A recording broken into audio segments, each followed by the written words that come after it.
and welcome all of you. Good to see all of you again on Sunday as usual. Today Iki will organize the course behind the screen. So thank you, Ikila. Please, as usual, try to turn your camera on. It's nicer to see your faces. As usual, thank you all for donating generously every week.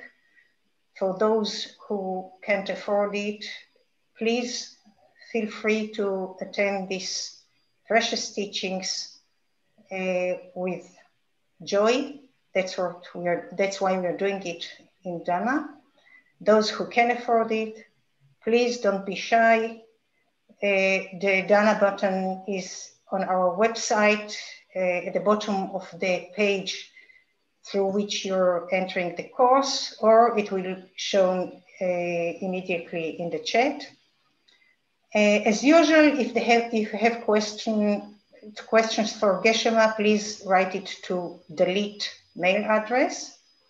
Those of you who have asked before questions and haven't been answered yet, please, if the question is still relevant, do try to ask it again so Geshe can know that you haven't been answered in any way and it's still relevant.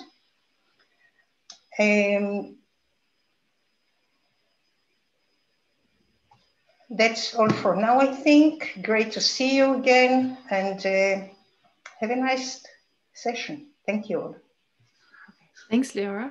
Thank you for that. All right, let's start with a meditation.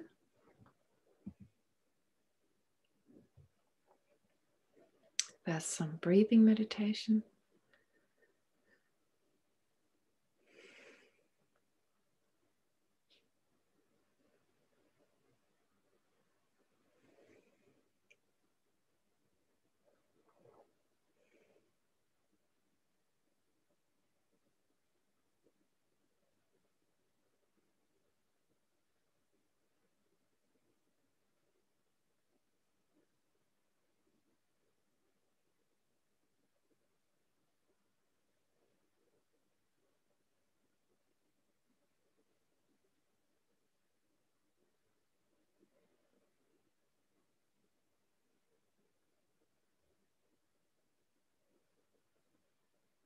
And then visualize in the space in front of you Buddha Shakyamuni, who is an emanation or a manifestation of wisdom and compassion.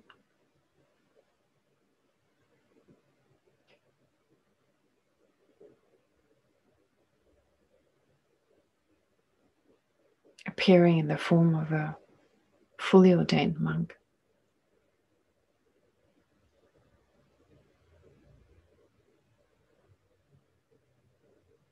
And having the same nature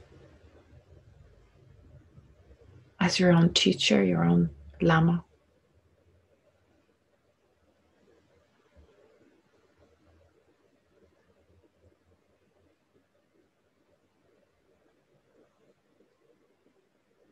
And then think that the Buddha is surrounded by all the great masters of the different traditions.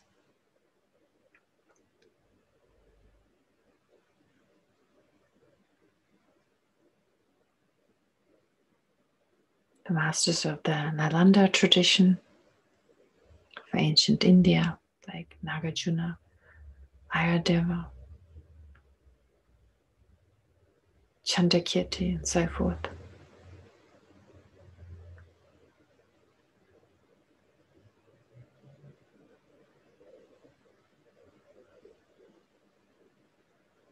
All manifestations of the enlightened activity and inseparable from your personal Lama.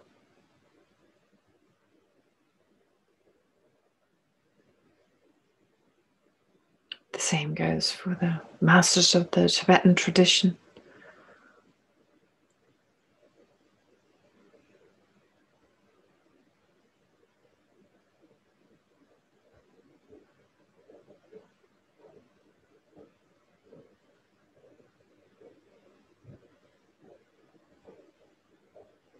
of the Chinese tradition, the Japanese, the Thai, Burmese tradition, and so forth.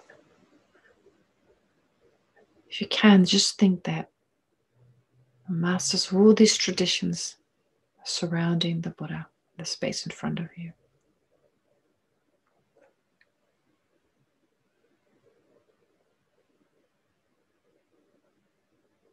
Inspiring us to practice like them.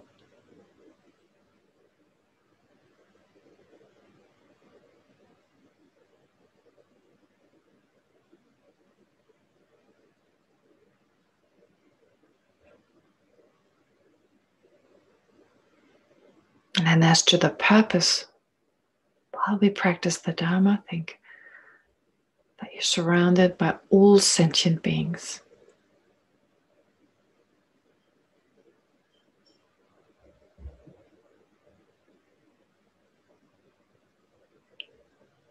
With slight differences of external nature or in terms of their culture, their habits, and so forth.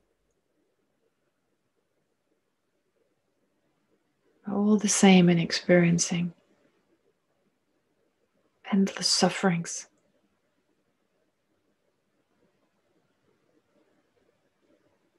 Caused by their confused mind.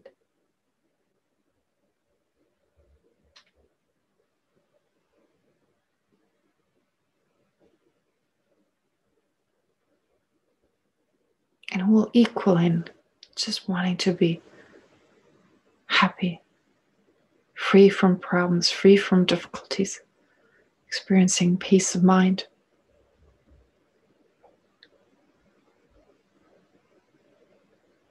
And satisfaction.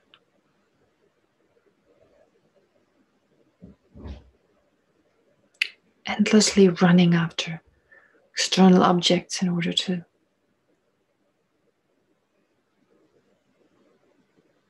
satisfy their desire.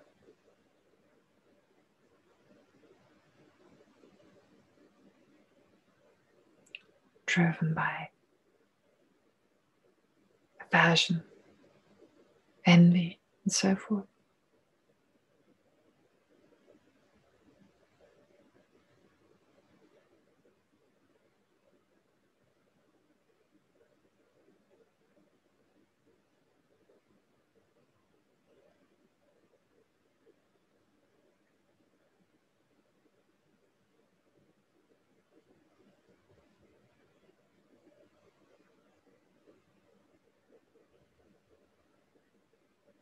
So fast generate affectionate love, that is an acceptance, a feeling of closeness and affection towards all these sentient beings.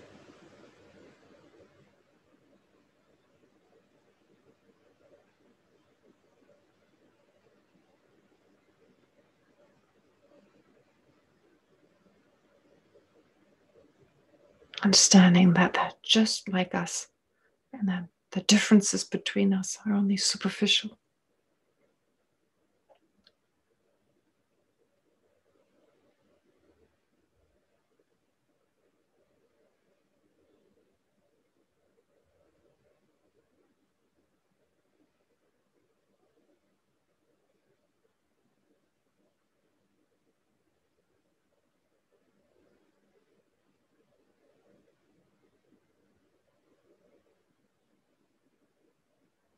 And then allow for that affectionate love to turn into great compassion.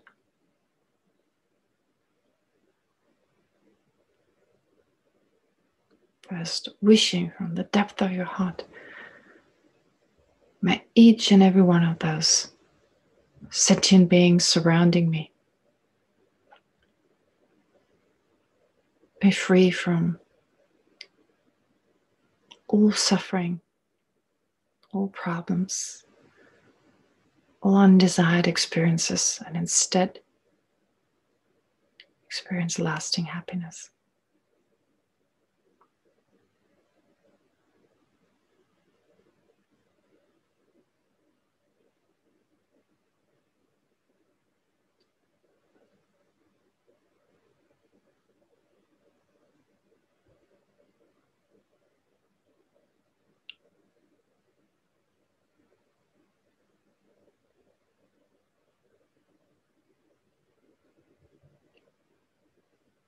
And then that gives rise to the wish, may I be able to help them to be liberated from whatever is in the way for them to experience lasting happiness.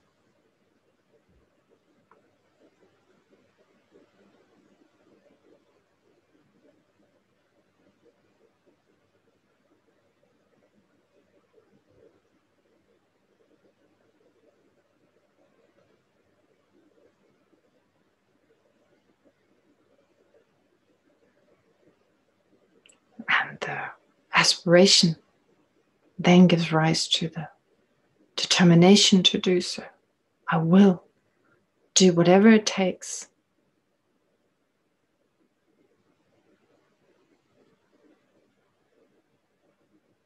to lead sentient beings to a state where they're free from whatever prevents them from experiencing lasting happiness.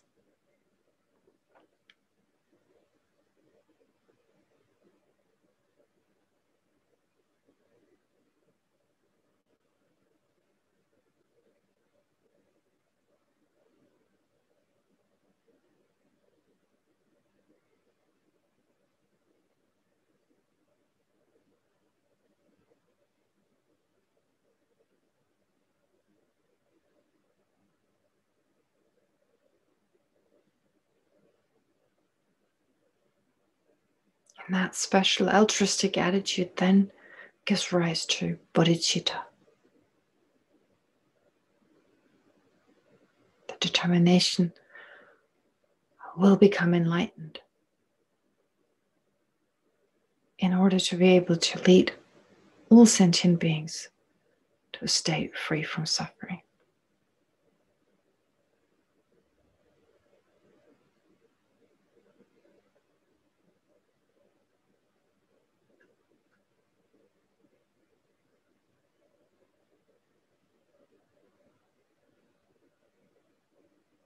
And it is with this determination to become fully enlightened that I also study Chandrakirti's entry into the middle way.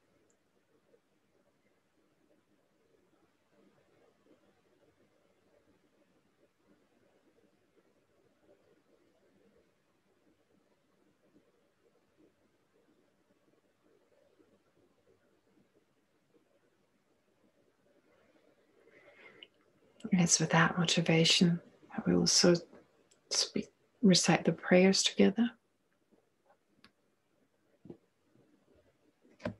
Starting with refuge and bodhicitta. So without letting go of your motivation, make sure it's still there. I go for refuge until I'm enlightened to the Buddha, the Dharma, and the Supreme Assembly. By the accumulation of merits, of practicing generosity and so forth, may I become a Buddha to benefit all sentient beings. I go for refuge until I'm enlightened to the Buddha, the Dharma, and the Supreme Assembly. By the accumulation of merits, of practicing generosity and so forth, may I become a Buddha to benefit all sentient beings. I go for refuge until I'm enlightened to the Buddha, the Dharma, and the Supreme Assembly. By the accumulation of merits of practicing generosity and so forth, may I become a Buddha to benefit all sentient beings.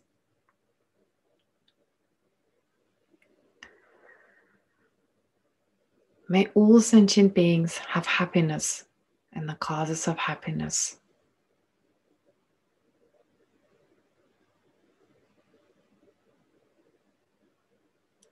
May all sentient beings be free from suffering and the causes of suffering.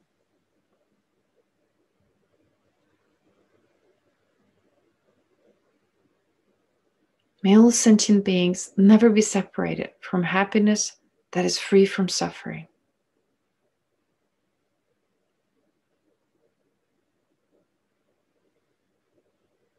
And may all sentient beings abide in equanimity, free from attachment for friends and hatred for enemies.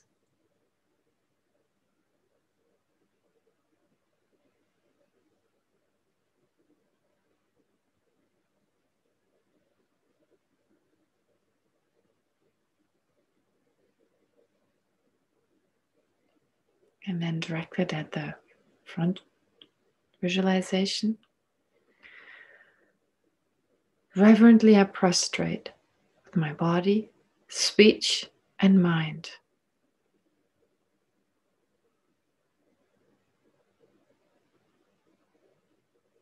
I present every type of offering, actual and imagined.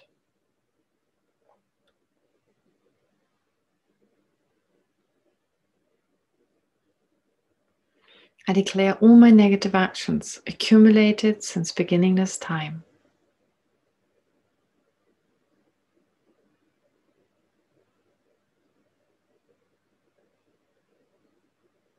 And rejoice in the merit of all holy and ordinary beings.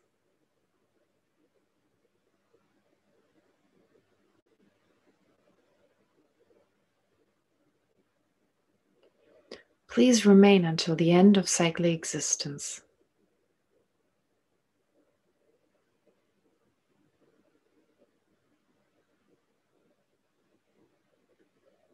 And turn the wheel of Dharma for living beings.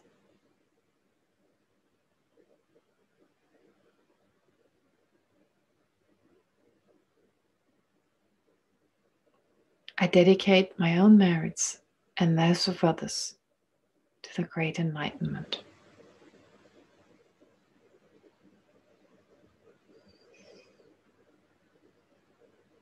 Okay. All right. So as Leora said, you're welcome to send your questions. This week was extremely busy, so I didn't even get around. Someone sent me an email. I apologize without a question, but I didn't receive any questions. But if the old questions, I didn't even get to sit down with those and look through them again. And as Leora said, please resend them. I can still look through them and get a sense of what I'd answered and what I didn't. But I literally finished about like an hour or something ago. So anyway, so about what to do for this coming week, what I'd like you to do, what I'd like you to think about or to mainly practice, of course, as part of studying this text, as part of following His Holiness's advice, most importantly, His Holiness's advice being the essential practice. Our practice should revolve around two factors.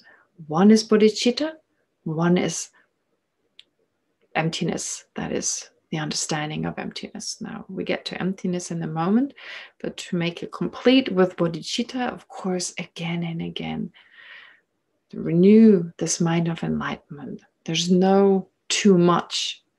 There's only too little or too few times. So as many times as possible to remember, what are you doing? You're working towards becoming enlightened, and however fake it feels, just keep doing it.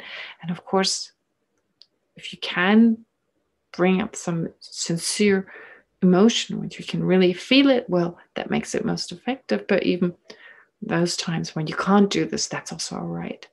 But for this week, most specifically, I'd like you to do something that His Holiness talked about. I think it was about 2 weeks ago, but since we still talked about afflictive emotions, how they arise, how they function, I didn't get to mention it. But His Holiness talked about truthfulness. He very much emphasized the importance of, well, a type of honesty and truthfulness. Now, that needs to be explained, because on one hand, it is acceptable to sometimes not tell the truth, which is different to being not truthful. And I think we all know this is common sense, basically. I was just reminded of an interview I listened to while the conflict was going on, before the ceasefire in Israel. And they interviewed a parent, don't remember now which side it was on, but it was for, I guess, all parents pretty much the same, that there was this father talking about how he was petrified, but he pretended for the sake of his children that when the attacks came, that he was totally fine with it. So he was actually lying in that way.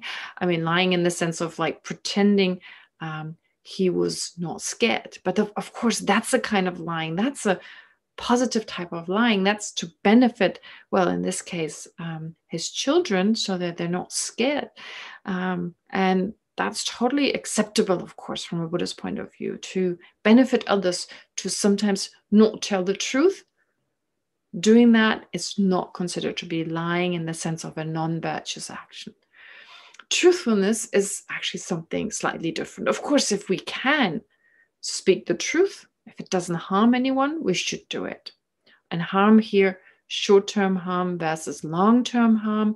Here, long-term harm, we should always be more concerned about long-term harm. We should be more concerned with long-term benefit as opposed to short-term benefit. So here, just common sense is what to apply. But truthfulness, I think, is also very important. Well, truthfulness with others and with yourself. So with others, to not pretend to be someone, unless in the situation I described earlier. No, just in everyday life, to be who you are and not out of attachment or out of self-cherishing, whatever the motivating factors, the motivating awareness is, well, to pretend to be someone you are not. That's one aspect with regard to your, well, interaction with other people. But then with regard to your own perception, I guess the opposite of truthfulness with regard to yourself is to be in denial. Well, not necessarily. You can also kind of know to a certain degree this is going on and just kind of, choose not to think about it. But then that's a form of denial in the first place. So actually, yes, you can call it denial, not facing the facts. And to check, is that the case? Well, is this true for myself? Am I totally honest with myself? So usually it means, in the Buddhist context, of course, facing our own demons, facing our own afflictive emotions, becoming aware of them.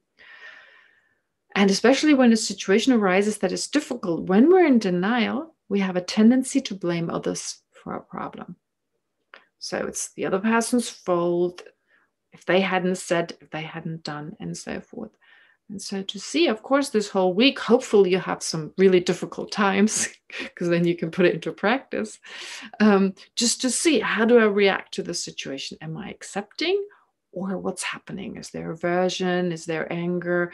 What happens in my mind? So to be free of that denial, but just see, what am I doing, instead of always focusing on, and I'm not saying you always do that, but that's a tendency we all have, well, to focus on what are the mistakes the other person does. Therefore, this truthfulness, as in like, well, it's actually, before you can be truthful, you need to have the courage to be truthful to yourself, to look at ourselves and, well, to have the courage to look at ourselves and to be accepting of what we see, what we discover. It's not always positive. We all have afflictive emotions. Well, I do. I don't know about you, but assuming that none of us have at least been liberated, well, we all have afflictive emotions, and to kind of be truthful about it, but to take it with humor, to be able to, take it lightly. And there, Chandrakirti helps us to have that lightheartedness, to not take ourselves and the situation we're in so seriously. Because that taking things too seriously comes from perceiving things as solid and independently as inherently bad and inherently a problem. So this is where Chandrakirti helps us. On one hand, the emotional aspects, love, compassion, also including ourselves, to have love and compassion towards ourselves, and therefore not having to be in denial about our negative aspects, because love is accepting. Love accepts ourselves the way we are. And even if we find, whoa, there's a lot of room for improvement, a lot of changes, or a lot of things I still need to work on, to be accepting of that. That's where love comes in. But at the same time, your understanding of reality, well, it's not as concrete as it seems. And my own faults, again, they're labeled, they don't exist inherently. When a problem arises, it doesn't exist that way. So to have that lightheartedness, to not take things as seriously. And like I said, really this can be done with an understanding of emptiness. So all around me, when I watch people, usually my own family, when they take things so seriously, a problem is such a true problem. And the first thought that comes to mind is like, well, if they just knew a little bit about emptiness and dependent arising, and things are merely labeled, it would just help to take out some of the seriousness, the sense it's, oh gosh, this is such a big problem, such a solid problem. But of course, not being interested and so forth, I don't even dare to say anything about it. It would need a lot of time to explain it. But you've got the time, you've made the time. And now to apply this when something arises, to always have in the back of your mind, oh, emptiness. And even though, so if you can bring it into your daily practice and you think about it you meditate on the emptiness for a few minutes every day, you may not have this sudden insight, this sudden flash, and it's like, oh, this is what emptiness is like. I mean, it'd be nice, but probably a little unrealistic. But it's more about slowly undoing this hold of our mind to hold on to things as so solid. So the mind lets go a little bit of that sense of solidity. And then when something arises, you got the presence of mind to just go, oh, all right, interesting. Is it a problem? Is it a challenge? Again, in and of itself, it's neither this nor that. And so it's much easier to look at it and go, oh, there's a challenge, right? Because it's only labeled as a problem, to be a problem, as a labeled phenomenon. So likewise, you can label it, maybe just force it to go. Instead of having the thought problem, have the thought challenge. And right away, it has an effect on your own mind. This is how easily you can actually take out some of the heaviness of the situation. But of course, this is where the Buddhist idea of subduing your mind comes in, to learn to have those thoughts instead of those thoughts just running wild. And then you just spend 5 hours thinking it's a problem, it's a problem, it's a problem, it's a problem. Of course, then all it seems as a problem. So of course, take some time to learn to control our thoughts. Then when the thought arises, oh, this is terrible, it's a problem. Oh, wait a minute. Let it go. Let the thought go and look at it like it's a challenge. Okay. So in a way, there's a, oh, should I press It's okay. It's okay. Yeah, it's another recording. Okay. So therefore, doing that. So what I just mentioned are a lot of different aspects. Truthfulness, to look at our own weaknesses the way they are, and that's the main focus. But at the same time, not taking things too seriously, not taking ourselves too seriously, and bringing in, of course, our understanding of emptiness with regard to especially problems and situations that are undesirable. So in that way, this is the time now, again and again, to bring in emptiness. So what's your understanding? Okay, how do I look at myself? I see negative aspects, don't exist inherently. My interaction with other people, there are problems, there are difficulties, but still, it's merely labeled as such, doesn't exist intrinsically. And again, kind of to learn to bring this in, again and again, remind ourselves, even if it's just saying, no, it doesn't exist inherently, without fully understanding it, and letting go of that heaviness of the situation, right? But as the psalmist said, truthful, to not deceive ourselves, to face the situation as it is. All right, great. That's for this coming week. And then, as I said, well, to bring in emptiness, and that's what we're trying to do with what Chandrakirti teaches us here. Now, what we've learned last week, we've learned about this reflexive awareness, which I failed to look up the term reflexive. Well, it's got that aspect of actually reflectiveness, but I didn't even think of like a reflexive pronoun. I ignored that word. I wasn't aware or wasn't thinking of that. So in the sense, I'm trying to now look at it again, to look it up this time. So to get the full sense of this particular term, which I think is very good. It's actually better than self-knower. I mean, I'm so used to self-knower that it's not it kind of developed into to me has the same connotation as the actual mind, I can say, and just due to habituation. But reflexive awareness really is better. It's not like you know yourself, as the word seems to suggest. So here, reflexive is like, well, in the case of like a pronoun, it's like that something refers back to itself. So itself, themselves, myself. Okay.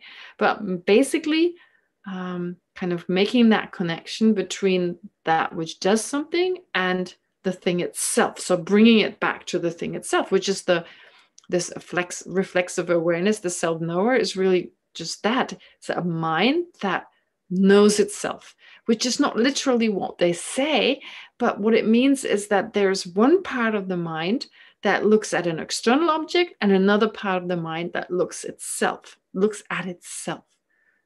We had the example of the eye consciousness perceiving an external phenomenon. The Chittamatra school and many other schools would say, well, there's this aspect of the mind that knows itself in this non-dual way. They even talk about like a non-dual way, which is very different to non-duality in the sense of emptiness and so forth. It's just a sense that the mind looks at itself, so there's no distance between an object and the mind, because it's the mind looking at itself. That is one part of the mind looking at itself, another part looking outside. And as I mentioned last time, well, why do they talk about it? The Chittamatra, well, one important reason is that they say everything is the result of the ripening of imprints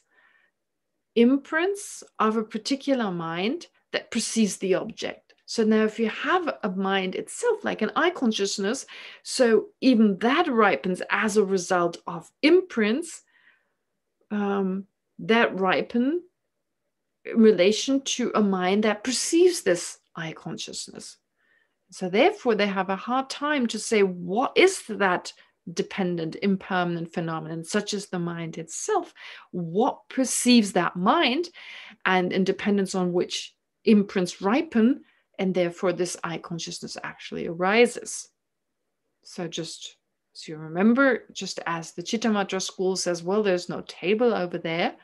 Really, there's just a ripening of the appearance of the table. They say, well, there's also no external eye consciousness. There's only the ripening of the imprints that give rise to this eye consciousness. And what are these imprints? Well, they are the imprints left by the self-knower. So actually, it's the same imprint that gives rise to the self-knower, that gives rise to the eye consciousness, and it gives rise to the appearance of the table. To the eye consciousness. So you need to, in other words, have also a mind that also perceives the eye consciousness, and that's the self-knower. And besides the fact, I've talked about it before, well, how do we know? We know that, well, I remember a table in the evening. I remember a table. I remember my breakfast. But what do I do on what happens on top of remembering my breakfast? I remember I saw my breakfast. And the Chittamatra and other philosophical schools, other than the Prasangika school, they would say, well, there's the self-knower. It enables you to remember things. And of course, as we've heard last time, the Prasangika says, no, that is just, that's explained by the Buddha, this idea of a reflexive awareness, I should call it this reflexive awareness, self-know reflexive awareness.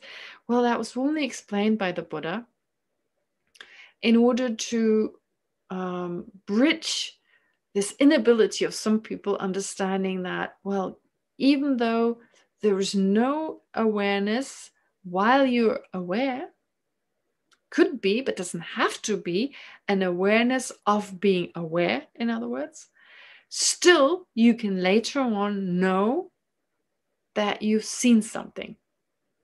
All right?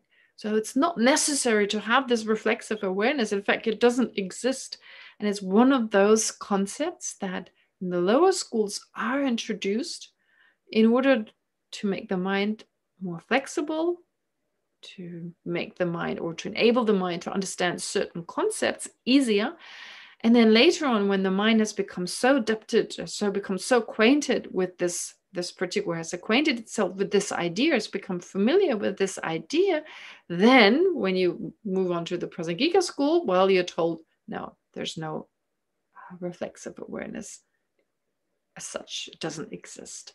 But still, memory of awareness is possible. How do I know I've seen something in the morning? As I said earlier, as I said last time, well, first of all, the Prasangika asserts, and this is a very important assertion, that not only does an awareness, does an awareness apprehend its object, such as the table, but it also apprehends and recognizes, realizes the appearance of the table. So the table, the appearance of the table. Now, what does that mean? Really, for us, a mind, the object of which exists, the appearance of the table, there's no difference.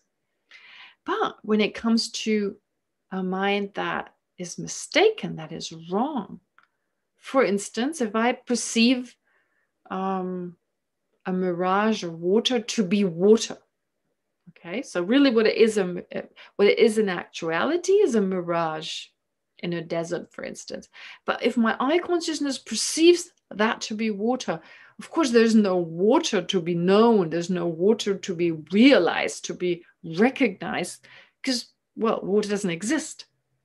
The mind still recognizes something, the appearance of water, that is recognized. And that way, the mind, that eye consciousness, although it is wrong with regard to the water, it's in actuality a mirage, but it doesn't perceive that, doesn't perceive that there is a mirage. Instead, it mistakenly holds on to there being, or perceives there to be water. Now, with regard to the water, it's mistaken. The water is not known by that mind. You can't know something that doesn't exist. But what it does know, what it realizes, is the appearance of water. So because that is known, later on there's also memory. Well, I perceived water because of, well, the mind knows something. It's not a mind that doesn't perceive anything, because then it would be hard to account for memory. Also of the fact that, I mean, the lower schools don't explain it that way. So how do they explain the fact that you remember having seen water? Therefore, based on this assumption that you realize the mind always knows what appears to it, and then later on remembering the object. Well, in the case of the table is really remembered, something that was known, and then also remembering the appearance of the table. Therefore, you remember you've seen it. In the case of something that doesn't exist, of course, the water is not remembered as such, because there was no water. It's not like there's actual water remembered, but the appearance of water, a mere appearance of water, that is remembered. And so it works. It works in that sense. It works well. Memory does take place, as in like remembering or knowing that I've known something. All right. So there was this whole discussion. I don't think much more needs to be said about it, at least not in the context of this text. And I guess we can continue with the text, the next verses. If you could just, yeah. Where did we get to? Remind me of the verse number. Was it that 75? Okay, Great, 75. So we did 75, am I right? Yeah, I think we did, exactly. Now it's 76, okay? So 76, another verse exactly on the same topic.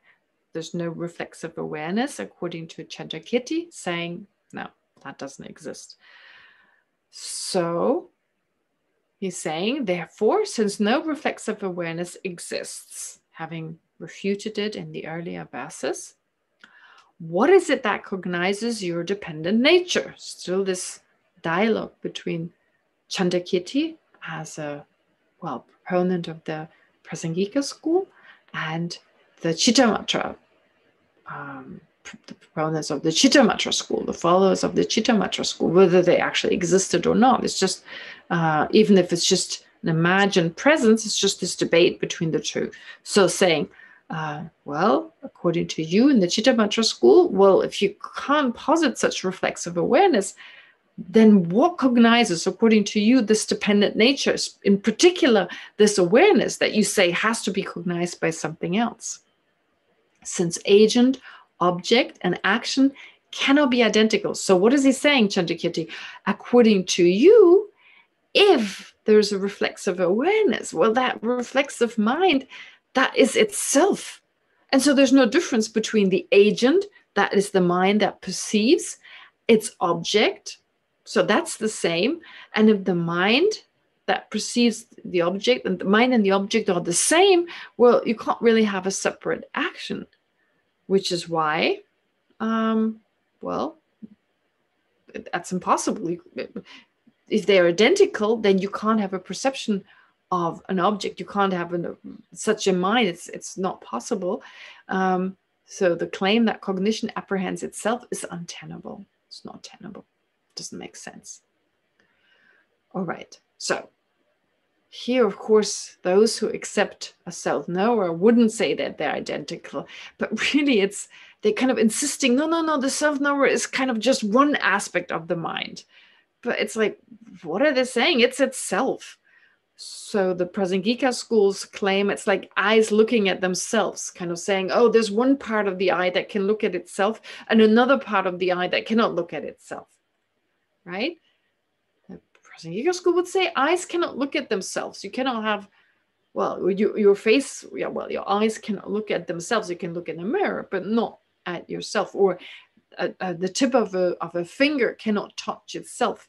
You cannot ride on your own shoulders, and a blade cannot cut itself. So from the Descent into Lanka Sutra, for instance, that you have this quote where it says, well, you can't have a blade cut itself, for instance. Fire doesn't illuminate itself. Fire doesn't burn itself, for that matter, or light doesn't illuminate itself. In the same way, it's like saying there's one part of the knife that cuts itself and another part of the knife that doesn't cut itself.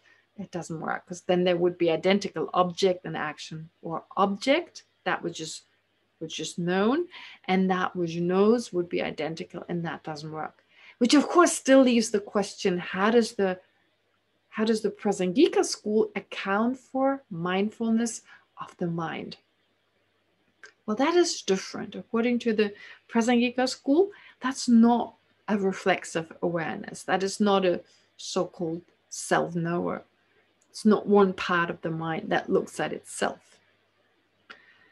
And that's a little difficult, because from our own experience, it's very hard to say which mind does what. We know that we're aware of our own mind. We know that. We know we got angry. We know we're calm at some point. We're excited in a different moment. Sometimes we're not aware of it. We're so busy being excited. We're so busy being angry that we don't necessarily know. Only in retrospect, we realize, oh, since 2 o'clock, it's 4 now, I've been angry. Sometimes it's much later that we realize, and sometimes we never realize. Well, talk about denial. Well, denial, it can just mean that there's nothing to do with denial. It could just been we were so busy with the object, there was no, what can you say, no attention left for the mind to remember, just to become aware, oh, I've been so angry for all this time. Okay, there's no attention left, and so you're not aware. In other cases, it may just be pure denial, believing yourself to be totally free from anger, and that belief may actually, cause you to perceive your anger as just some powerful action. I don't know what. So here again, truthfulness, of course, very important as part of mindfulness, to face the facts. But anyway, what I'm trying to say here is, how does it work? How does mindfulness work if it's not the same mind watching itself? Well, in the case of like an I consciousness, for instance, well, obviously it must be a mental consciousness watching the sense awarenesses. So there's no question about it that an I consciousness doesn't perceive itself, or, any other sense consciousness perceiving itself. That's impossible. But you can have mental consciousness perceiving the I consciousness, being aware of what is being perceived. Now, if it's a mental consciousness that you want to observe, it's again not that same mind, but rather it's another mental consciousness that arises and perceives the mind you want to observe. So how does that happen practically, on a practical level? Well, first of all, there needs to be the intention to watch your own mind. An intention in order to redirect your attention. It doesn't just happen on its own. Well, I guess unless through habits. So if you've got this habitual tendency, every few moments to kind of look inwards through habit, so another word for habit is leaving imprints. In other words, just every time you generate mindfulness, it leaves behind something, a residue that is then, to use Buddhist terms, called an imprint. Really, it's just another way of saying, instead of thinking of an imprint as this solid little dot that's left in your mind, that's what we like to possibly imagine. But really what it is that the mind leaves a residue, leaves something behind that enables that mind later on to automatically become mindful again. It's like with anger. It's like with any mind. You're angry one moment, anger arises faster the next time. It's almost like we're all addicts. It's the same idea as addiction. You drink today, you drink tomorrow, you drink again, you drink every day. And at some point, your mind craves the drinking and moves towards it. Similarly, with any kind of familiarization, it turns into an addiction, if you like, as in like it happens automatically. You do it once, you do it twice, then it arises due to the imprints left, due to familiarity. The mind arises over and over again, effortlessly, in the sense of like, of course, a certain degree of effort is involved, not effortlessly like a Buddha, but there's still, it's much more automatically, if you like, rises again and again and again. So if it's a negative state of mind, you would call it an addiction. You get angry again and again and again and again and again and again. If it's a positive state of mind, you wouldn't use a word like addiction. It's familiarity. Now, if it's mindfulness, you learn in your daily life, basically, and you're dealing with other people, in dealing with situations, running back and forth again and again. Look inwards. What is my mind doing? Oh, okay, I'm at the cashier. I don't know, in the queue at the baker or whatever. Again and again, what is my mind doing? What am I thinking? So that is due to the habit, or if you don't have that habit yet, if you haven't developed it yet, well, it's due to the intention to move inwards. But what happens in that moment? What happens? Are you actually watching the same mind? Is it like you're reflecting on, let's say, what bread am I going to buy? I'm standing in this line and I want to buy a loaf of bread. And as I'm standing there and I'm reflecting on what loaf of bread I'm going to get, if then I remember, oh, I wanted to be mindful, I meant to be mindful, let's watch my own mind. Is that thought reflecting on the bread continuously going on and I'm just watching it? Or what's happening? I mean, it's really hard to tell, but I don't think so. I think in that moment of mindfulness, that mind that is thinking of the loaf of bread is actually, that stops for a moment. And instead, this kind of inward, this mind that's directed inwardly, that becomes active. And perceiving almost, well, what was there a moment before that mind that was reflecting? It kind of, it seems like it remembers what it was reflecting in a moment earlier. And then you go back to the reflecting, and then you perceive it again. I don't think it's simultaneously. I mean, from my own experience, which there's hardly any of it, but when I try to be mindful, this thinking of the loaf of bread stops. I'm thinking of something else. I'm thinking of my own mind. I don't think I'm doing both. I mean, unless I have this multitasking ability I'm not aware of. I mean, maybe through training, it's possible to do both. The more you do this, the more you're able to do it simultaneously. I could imagine someone who's really trained in that way that can actually have mindfulness running at the same time. And there's no reason why you cannot have two mental consciousnesses at the same time anyway. In the scriptures, it's quite clear that that is possible. You can definitely have a mind that is compassionate and perceives at the same time the sentient beings that you're compassionate towards as inherently existent. So although one is a desirable type of mind and the other one isn't, the point is that two mental consciousnesses can exist at the same time. So I guess for us right now, as ordinary beings, being mindful of another type of mind, another mental consciousness, doesn't happen simultaneously. I think that the force of the attention is not strong enough. So it goes back and forth. There is a moment of, well, as of the example, like reflecting on the loaf of bread, and then observing, kind of paying attention to what was I just reflecting on. And then, of course, you need to something to reflect on. So you reflect again, and again, mindfulness sets in. So they're alternating very quickly, which would account for the fact that mindfulness, the Tibetan word, is temba, which means remembering.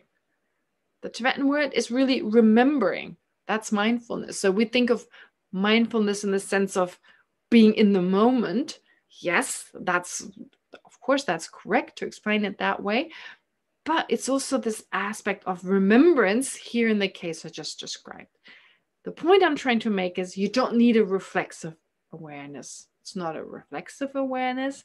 It's definitely a different type of consciousness with a different object. So whether it's happened simultaneously or not, one is the mental consciousness thinking about the loaf of bread. The other one is the mental consciousness observing the mind that thinks about the loaf of bread. All right. Okay. Having said that, if you have questions, you're welcome to ask. I know it came up in the discussion group. Well, that's my understanding at least. So great. You have the opportunity to discuss this among each other. If still you have questions, you're welcome to send me, or delete. Sorry, you were the one whose email I didn't answer. I will do that actually. Anyway, so you can send it to Dalit and she'll pass it on to me. All right, now let's move on to the next verses, because now we're moving away again from the self-knower. If we can have, yeah. All right, so 76, I hope is clear. If there's no self-knower, no reflexive awareness, so what cognizes? Chandrakirti is asking, what, according to you, Chittamatra school, who says there's no external phenomena? So dependent natures must be cognized by something. So what is it cognized by? Every dependent nature, every mind is cognized by a self-knower, and the self-knower is cognized by itself. I mean, is that how it works? Well, that would mean agent and object are identical. And if they're identical, the action is, can't really separate that either. And that means, well, that you claim that cognition apprehends itself is untenable. All right, then the next verse, if you go to the next verse, verse 77, and here he's saying, 77. Yeah. If this entity, okay, if this entity that is your dependent nature, okay, again, just to remind you, dependent nature is just another word for saying impermanent phenomena. So he's basically, well, impermanent phenomena, of course, they're permanent phenomena as well, but they're important to mention in a philosophical context, of course, but what we're really busy with is impermanent things. I mean, we're attached to impermanent things. We get angry with impermanent things. We're not angry or jealous with something permanent. I mean, that's just, it's kind of out of our reach, if you like, or it's not part of our awareness, basically. Like I said, of course, they exist, but in our daily life, what we deal with is our own mind. That's impermanent. The sense objects, they're impermanent. The different types of awareness, reflective emotions, other people. So those are the dependent natures. And the Chitta Matra school has this unique way of saying, well, there's nothing out there. And here, with these last verses before, well, we come to explaining what does the word only mean in mind only, or the world exists as mind only, which the 10 Ground Sutra has mentioned very clearly, very explicitly. So before we get to that, here, Chandrakirti is basically saying once again, well, with this whole idea of no external existence, you're denying conventional truth. And if there's no conventional truth, there's no ultimate truth. He explains why. So these are the last verses before we get to this, the meaning of the word only. All right, so what does he say here? 77, if this entity, these impermanent phenomena, we've already established no arising, no inherent arising. Okay, this whole discussion we had earlier on, nothing arises inherently. And there's nothing that cognizes it in the way you talk about it, this reflexive awareness that is aware of, at least in the case of consciousness, that according to the Chitta Matra school is so real, and that is there, no external phenomena about consciousness. Well, there's no reflexive awareness that accounts for the existence of that awareness according to your view. Well, if you still insist that is the case, if you still insist on a mind, an inherently existent mind, that in particular, they talk of an intrinsically existent mind, that it can still exist. Although it doesn't arise inherently, there is no reflexive awareness that, verifies its existence or the way you describe it. Well, that would be like saying, that would like be existing, there's the son of a childless woman, all right? Barren woman is not a nice word, but anyway, so it's really like saying you are believing in the existence of the child of a childless woman, right? So does that make sense? Why do you not accept that this is not the case? I mean, that this is impossible, right? So he's just basically not scolding as such, but saying you're holding on to something that's impossible. And in a way, it could be like I'm talking to myself. Of course, I said here the Prasangika is debating with the Chitta Matra school, but it could also be seen as some kind of internal dialogue almost. I mean, if we really take to heart what Chandrakirti is teaching us, just check the time to make sure. Yep, okay. It's always like that. I'm okay, and then I'm not because I forget the time. But anyway, so if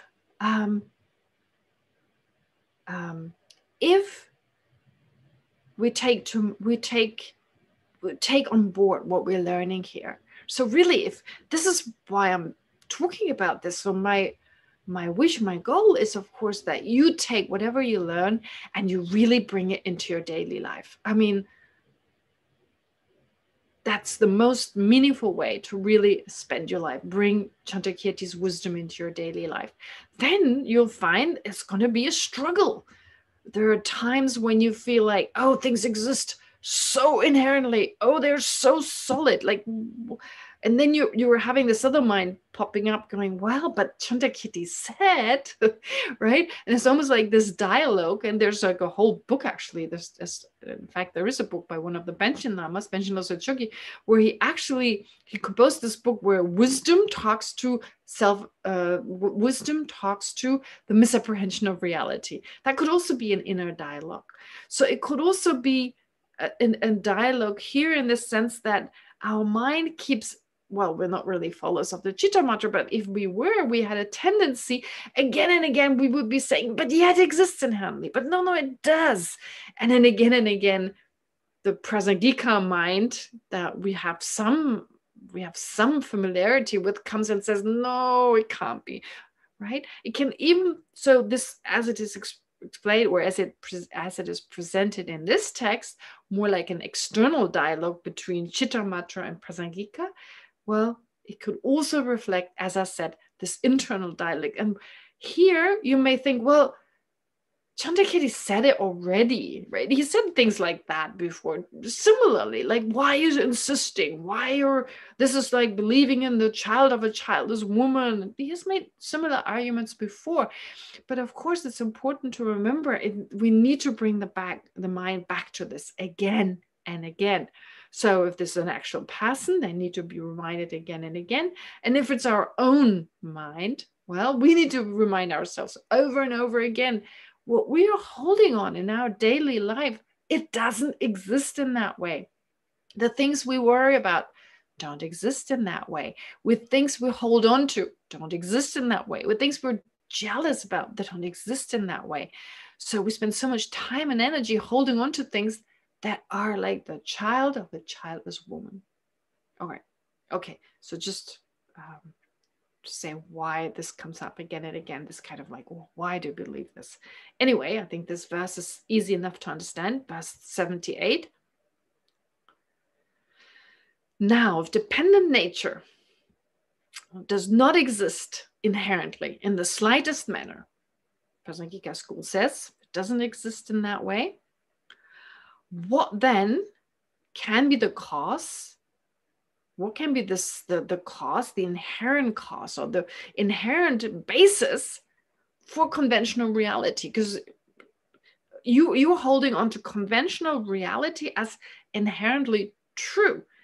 So if dependent nature, so the Chitta Matra is saying there are these dependent phenomena, and they're the basis. They say like a cause, but really it's like they're the basis for all the conventional reality, and of course also the samsaric reality. But if that's what they hold to be true, the impermanent phenomena, yeah, they're the basis, but if they're an inherent basis, if they exist inherently and they're an inherent basis of samsara, well, how would that work? It doesn't work. Something inherent, it exists independently. It cannot give rise to something else. So conventional truth wouldn't exist. So because you remain attached to something substantially real, you demolish all facts of worldly convention. So basically, Chandrakirti is saying the way you hold on to the worldly convention, the way we look at this world, it doesn't make sense. I mean, also take the external existence, or this idea of external existence. Well, if external phenomena don't exist, that is definitely in contradiction with how the world perceives phenomena. But also, not just that, even on a deeper level, if the Chitta Matra school holds on to inherent existence, well, that goes against worldly conventions. It demolishes all worldly conventions. And it's just this being attached to this substantial reality that is responsible for that. And then it goes on to say, 79, those who remain outside the master Nagarjuna's way. So, in other words, Nagarjuna, according to Chandrakirti, explains the middle way. Okay? Denies or refutes just enough and not too much. Okay? So in terms of how do phenomena exist, of course, we need to refute something because we're exaggerating. We're adding more to reality as there actually is. So we refute inherent existence, but we need to be careful not to refute too much in order not to fall into the extreme of nihilism. So here, to remain outside the Nagarjuna's way is really remaining outside the middle way. They have no means for attaining true peace, lasting peace. Why? Well, temporary peace, possibly, like, yeah, have a good day or something, like a peaceful day.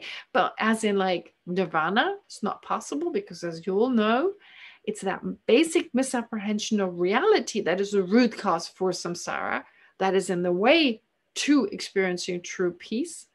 And that misapprehension of reality that perceives things to be inherently existent can only be removed by way of understanding Nagarjuna's way, that is the middle way. And in that way, slowly remove that misapprehension and develop and attain true peace, that is nirvana. But not having done that, they have strayed from the truth of convention and of suchness. And because of this failure, they will not achieve liberation. So in other words, what Chandrakirti is saying here is, well, you've denied, remember how we got there? If you believe dependent natures, impermanent phenomena, dependent natures, which are the basis for everything, for the basis in the sense of samsara, for samsaric existence, for the afflicted minds and all that. So this is really the basis. If you believe that to be, first of all, inherently existent, although it hasn't inherently risen, we already shown that. There's no reflexive awareness that verifies its existence, and you're still insisting it exists inherently. That is like believing in a child is in the child of a childless mother. On top of that, you're not allowing the possibility. So your view that impermanent phenomena are the basis of samsara, of everything that exists. Well, if it exists inherently, it can't be such a basis. It can't interact with anything. It can't give rise to anything because it exists like in a bubble. And therefore, conventional reality can't exist. Conventional reality is impossible because its basis exists inherently according to you, and that's impossible. But if conventional truth don't exist, emptiness also can't exist. So suchness is also not possible. And because of this failure to set forth conventional reality and ultimate reality, well, they will not achieve liberation. And then he goes on to say why that is the case. Why is, if there's no conventional truth, there's also no suchness. Why? Because the conventional truth is the means, while the ultimate truth is its end. All right? So that's an important factor, that conventional truth leads us to ultimate truth. I mean, how else would we ever, us as ordinary beings, we don't know ultimate truth. How do we get to ultimate truth? Well, someone needs to explain it to us. We need words, we need teachings, and they're all conventional truth. So without conventional truth, and we need to, of course, first of all, depend on conventional truth, but also, of course, an understanding of what actually exists just on a conventional basis, right? If we hold on to things such as that which is happiness, that which is the nature of suffering is actual true happiness, if we hold on to this, or we believe that which is changing moment by moment is permanent, well, we're not even on the ultimate level, we're mistaken just on the conventional basis. And with these wrong views on the conventional basis, no way we can understand emptiness. All right. So in other words, we need to first get things right on the conventional level before we can actually hope to realize emptiness. Okay, what time is it? Yep, I've got some time left. All right, so that's what he's saying here. Therefore, first of all, you need the conventional truth. That is the means that leads you to the ultimate truth. In the end, you need to rely, of course, on the ultimate truth, the understanding of the ultimate truth, to remove whatever is in the way to lasting peace, to liberation, and of course, to enlightenment. Those who fail to know the distinction between the two, conventional and ultimate, unable to distinguish between the two, between the true truth, will enter the wrong path through through false conceptualization. So we need to be able to differentiate. Again, we did study the true truth, but it comes back to that again, of course. And if we don't understand the difference between the two, one is merely conventional, is the conventional that exists for the world, and then the ultimate truth, which is the actual underlying mode of existence of all phenomena. But they're equally existent. So it's not saying ultimate is just a little bit more real and conventional is less real. No, they're equally not inherently existent. And only because they don't exist inherently, they're actually possible. Both of them equally possible. Okay. Then it goes on to say, let me just look at the commentary.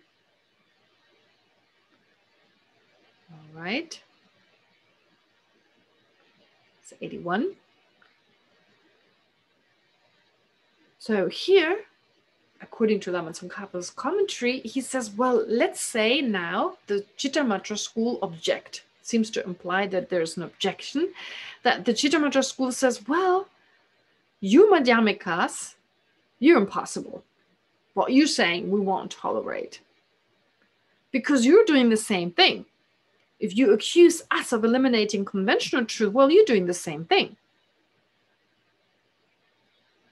You're doing the same thing. So let me just see what I'm saying. I'm telling you the truth here.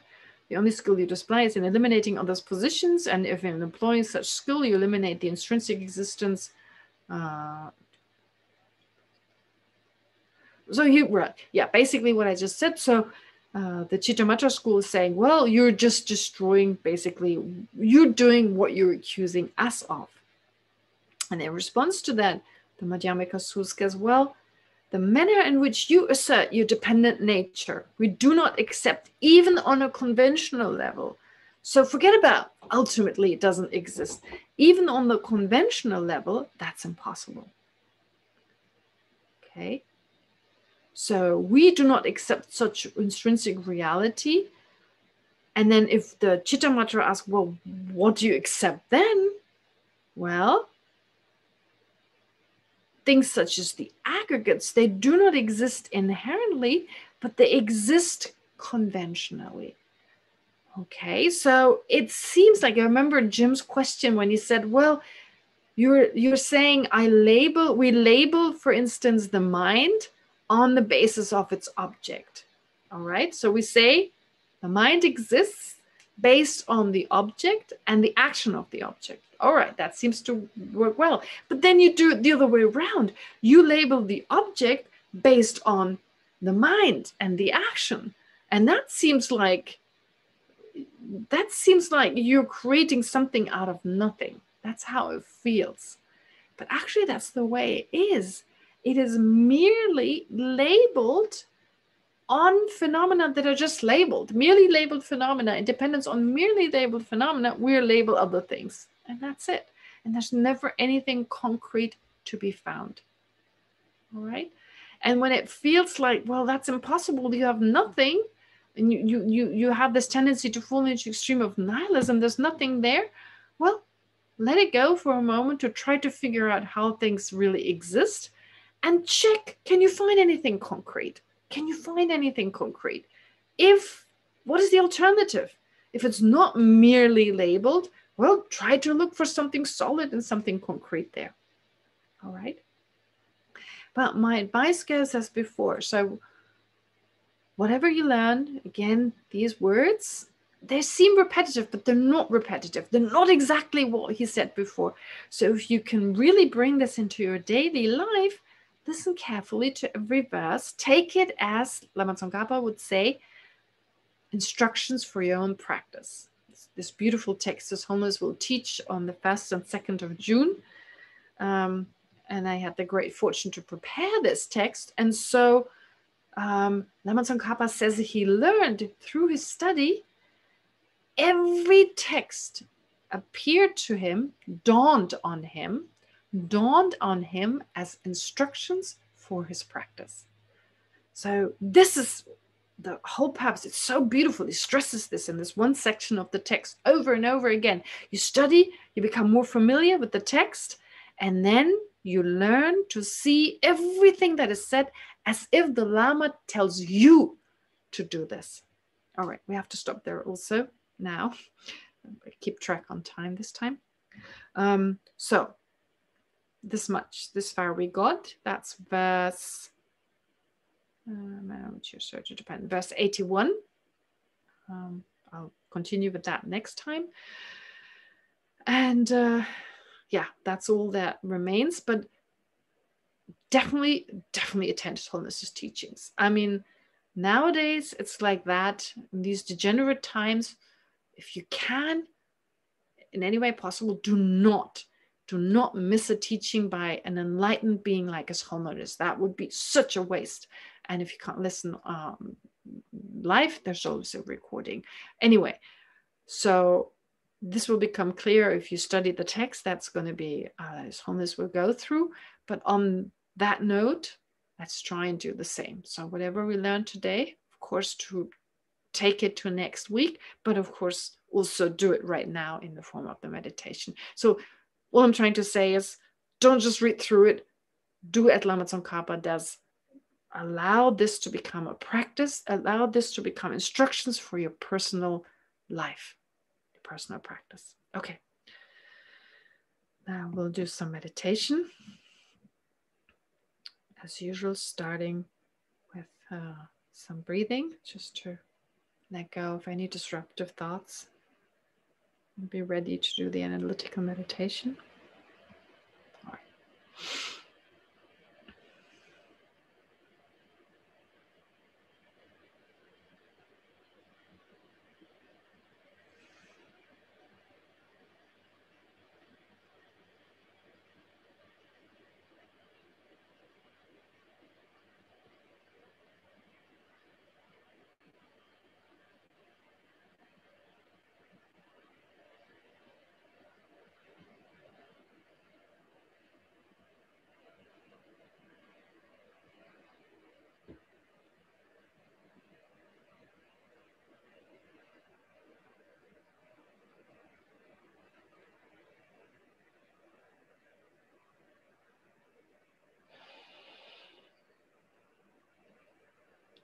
Now, according to the Prasangika school, there is no reflexive awareness, and still we remember seeing our breakfast, for instance.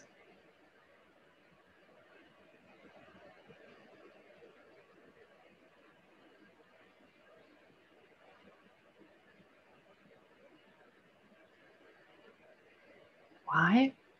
Because we remember breakfast, that we apprehended in the morning,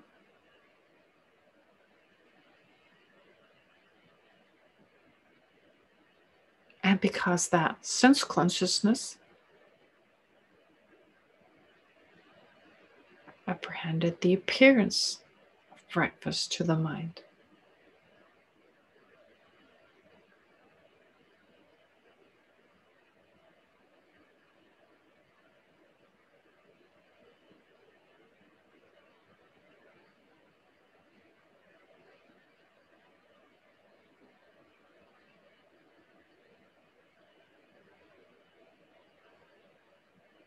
So there's no reflexive mind, but there's introspection.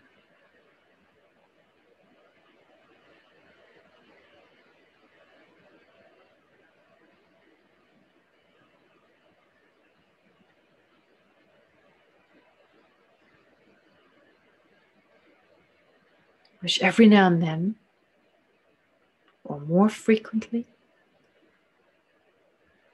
turns inwards.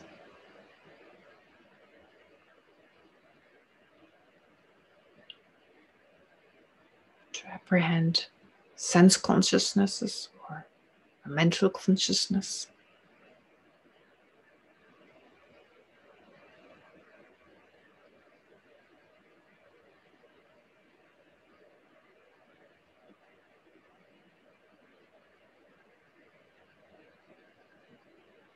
all the while neither the object, the mind that is mindful of another awareness,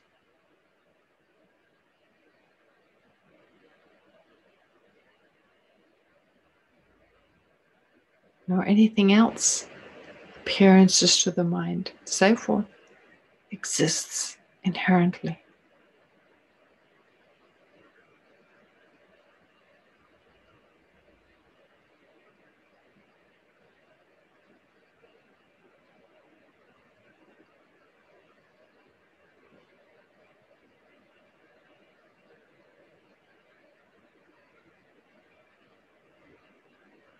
Phenomena are merely labeled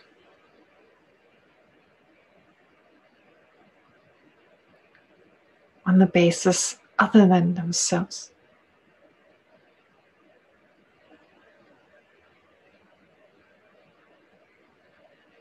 On the basis of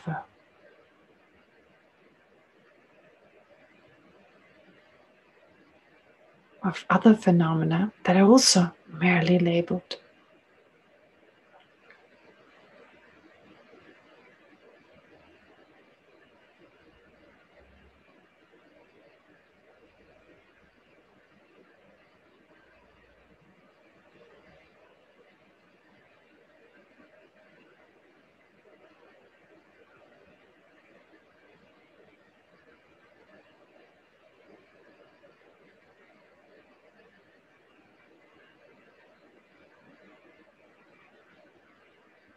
This is why the variety of different phenomena as known in the world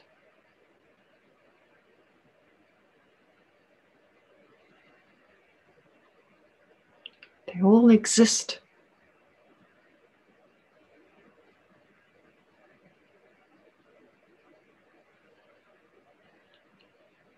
Yet as mere appearances.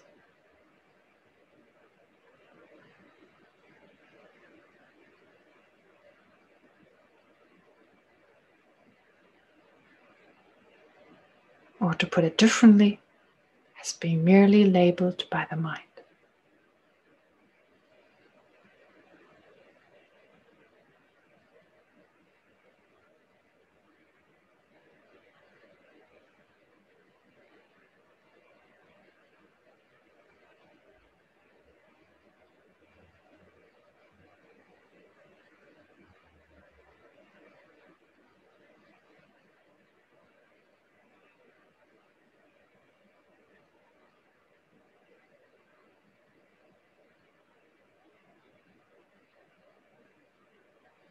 So that's also true for your own life.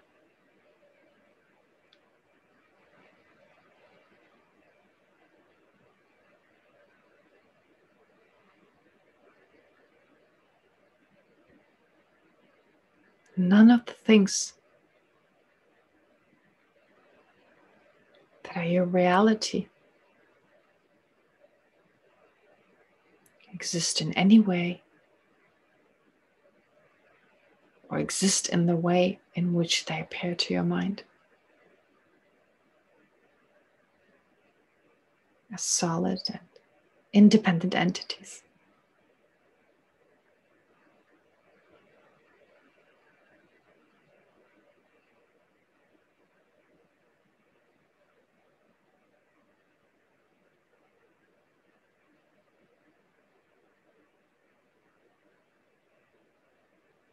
Instead, your reality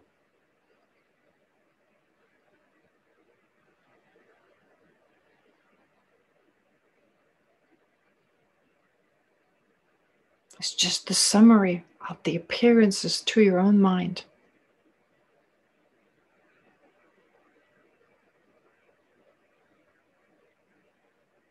Or to put it differently,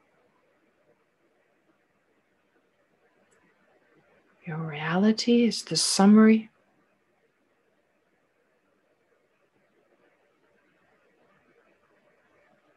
of all the labels your mind attaches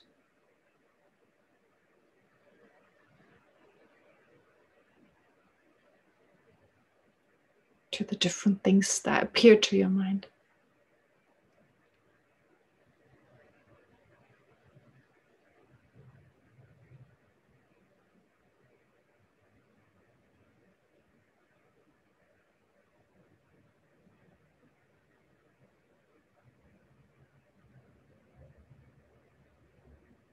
Undesirable situation, merely labeled.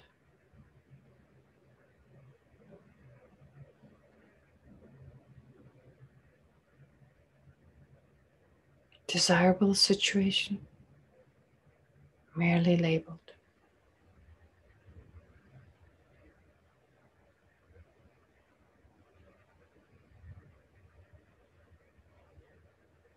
Problem,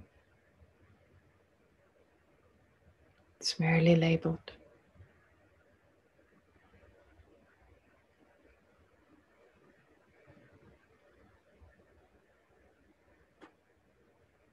Gain or loss, they're mere appearances.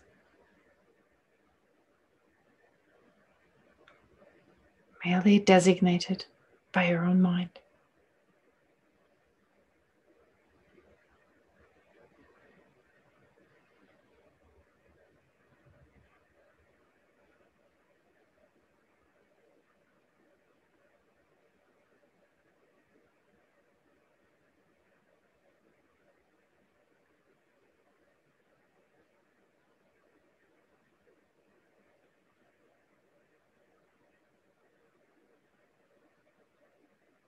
Hence there lies the freedom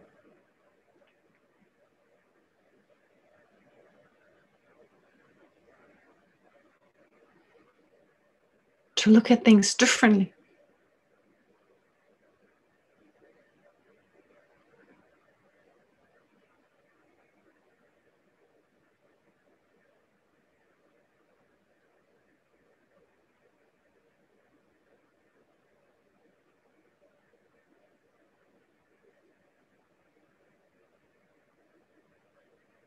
Instead of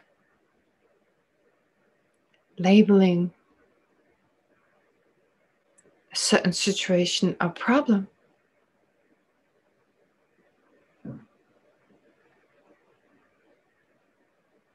I can validly label it a challenge.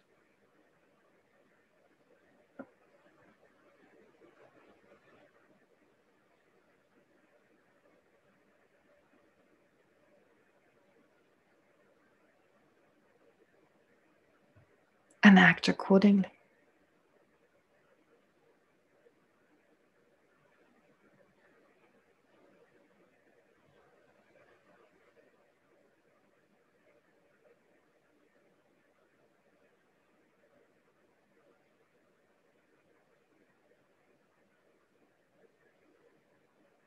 And instead of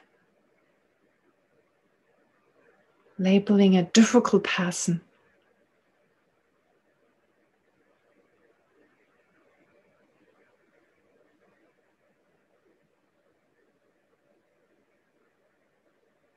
enemy, nutnik, or whatever else,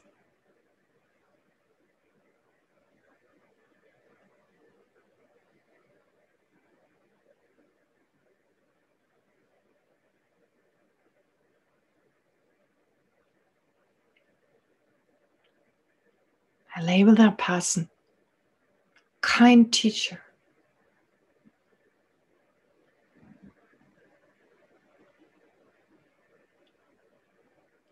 teacher who teaches me how to be more patient,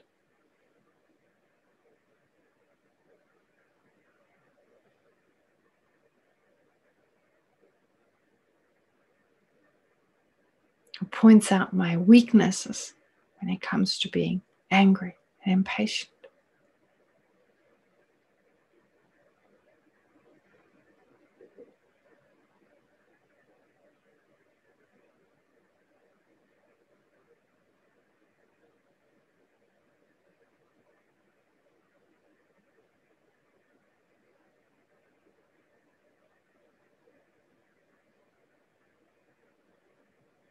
For there's a valid basis of imputation for calling, for labeling that person a teacher of patience.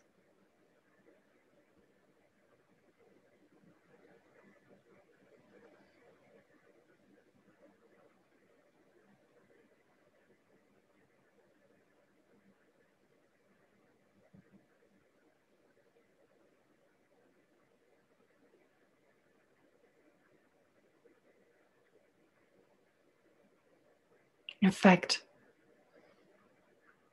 all sentient beings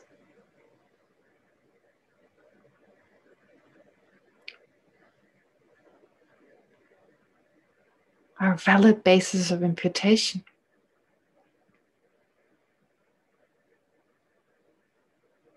for labeling them kind.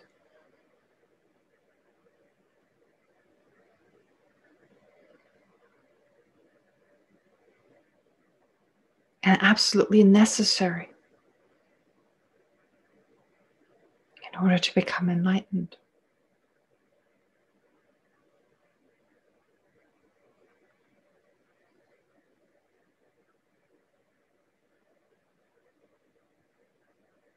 For all positive qualities there are, arise in dependence on other sentient beings.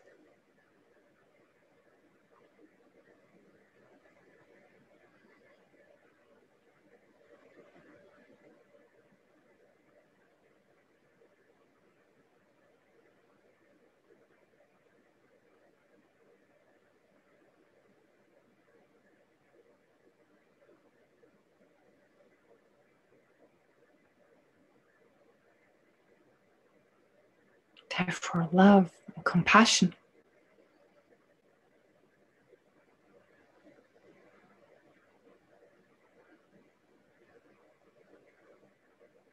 for other sentient beings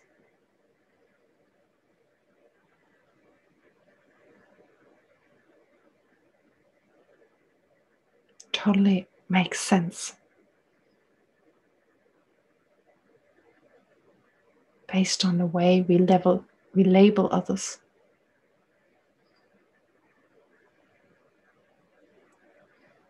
Who are inherently neither friend nor enemy.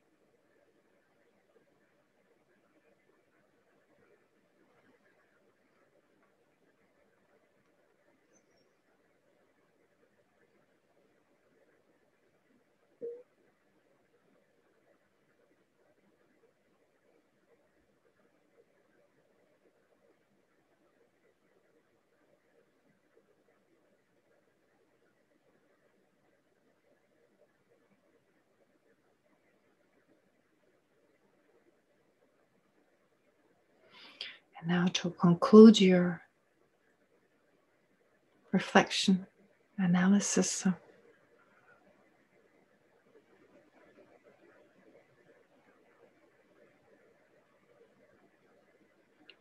Chandrakirti's wisdom. Spend a few moments single-pointedly focusing on your insight, the insight you've gained.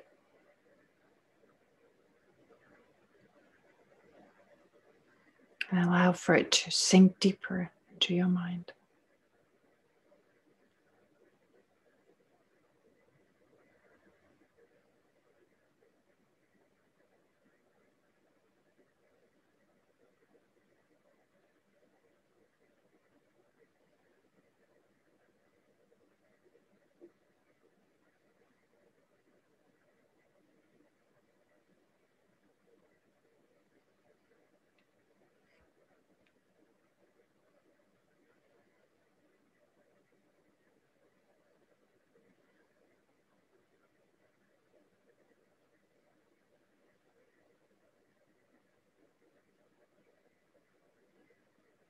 And once again, remembering sentient beings' kindness and the fact that our happiness is dependent on our positive qualities, and those can only arise in dependence on other sentient beings. Therefore, let's dedicate all our virtues to the welfare of other sentient beings.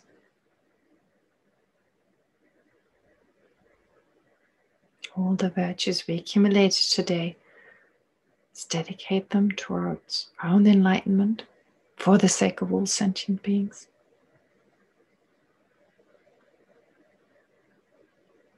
But also for their well-being right now, in this very life.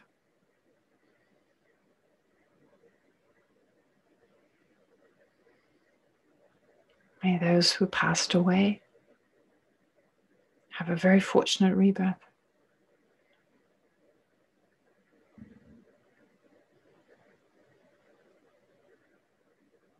May those who are sick, like Tali Lubin, get better very soon.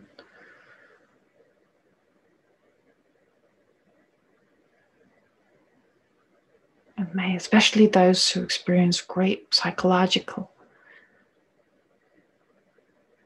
illness, psychological turmoil, soon find peace of mind.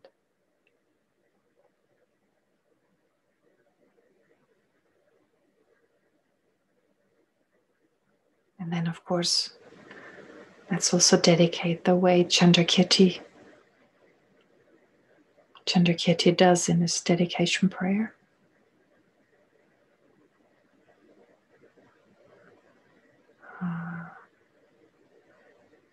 Iki? Oh yeah, thank you. May all beings everywhere, plagued by sufferings of body and mind, obtain an ocean of happiness and joy by virtue of my merits. May no living creature suffer, commit evil, or ever fall ill. May no one be afraid or belittled, with a mind weighed down by depression. May the blind see forms and the deaf hear sounds. May those whose bodies are worn with toil be restored on finding repose. May the naked find clothing, the hungry find food. May the thirsty find water and delicious drinks. May the poor find wealth, those weak with sorrow find joy. May the hopeless find hope, constant happiness and prosperity. May there be timely rains and bountiful harvests. May all the medicines be effective and wholesome prayers bear fruit. May all who are sick and ill quickly be freed from their ailments. Whatever diseases there are in the world, may they never occur again. May the frightened cease to be afraid, and those bound be freed. May the powerless find power, and the people think of benefiting each other. And most importantly, for as long as space remains, for as long as sentient beings remain, until then, may I too remain to dispel the miseries of the world.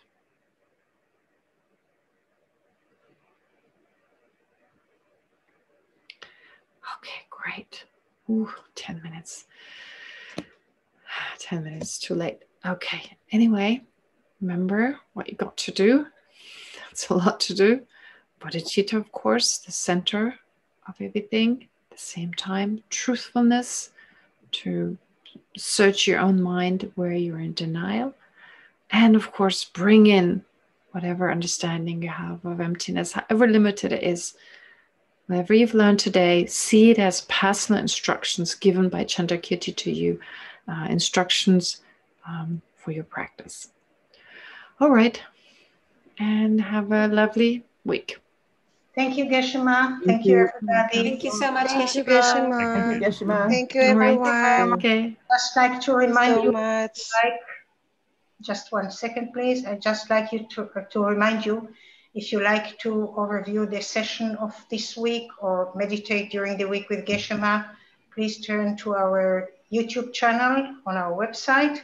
Thank you all for coming, and hope to see you next week. Take care. Thank you. Bye. Thank you.